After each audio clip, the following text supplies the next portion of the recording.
राज्यातल्या मराठा विरोधी भाजप नेत्यांनी मोदींवर वाईट वेळ आणली।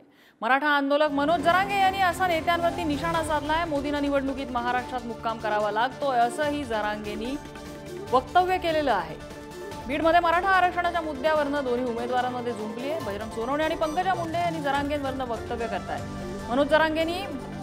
मनोज जरांगेंची मागणी मी मांडेन असं बजरंग सोनवणे म्हणतात, तर आंदोलनाचे हिरो असे संबोधत पंकजा मुंडेंनी त्यांचं कौतुकही केले। मात्र जरांगेंनी भाजप नेत्यांना डिवचले। राज्यातल्या मराठा विरोधी भाजप नेत्यांनी मोदींवरती वाईट वेळ आणली आहे। मोदींना निवडणुकीत महाराष्ट्रातच मुक्काम करावा लागतो अशी टीका जरांगेंनी केली।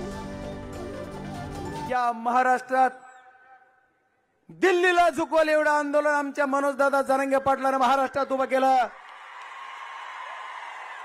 दिल्लीला झुकवायचं काम कुणी करत असेल, दिल्ली महाराष्ट्राच्या मुंबईपेक्षा दिल्लीला सुद्धा झुकवल एवढं आंदोलन उभं केलं। त्या आदरणीय शरदचंद्रजी पवार साहेबांच्या स्वाभिमानानंतर आदरणीय मनोजदादा जरांगे पाटील या मराठा समाजाला तरी माझं समर्थन म्हणून सांगितलं।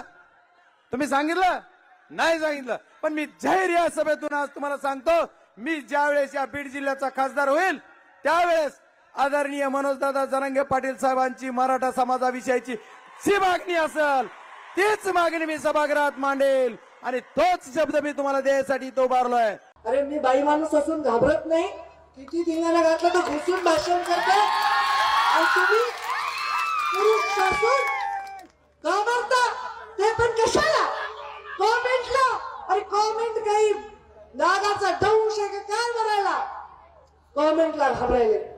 अरे 14 पर्यंत बंदच करा ते मोबाईल आणि काम करा गपचूप। आरक्षणाचा हिरो कोण आहे? मस्के पाटील, जरांगे पाटील हिरो ते हिरो उमेदवार त्यांचं करा ना भक्ती, त्यांच्या कार्यक्रमाला जा, आंदोलन करा, त्यांच्या पोस्ट लावा, कोण नाही म्हणायला।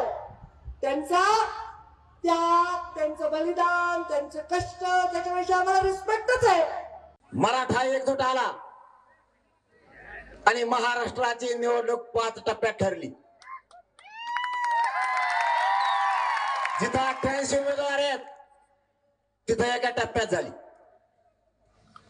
प्रत्येक टप्प्यात त्यांना मराठ्यांसाठी प्रत्येक टप्प्यावरती पंतप्रधानांना आणावं लागलं। इथंच मराठ्यांचा विजय झाला।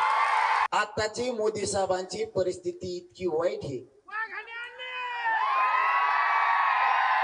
मोदी साहेब मुक्कामालाच महाराष्ट्रात आहे। 7-8 गोधड्या आणल्या त्यांनी इथंच झोपले, सकाळी उठलं की सुरू। याला म्हणतात मराठ्यांचा डर।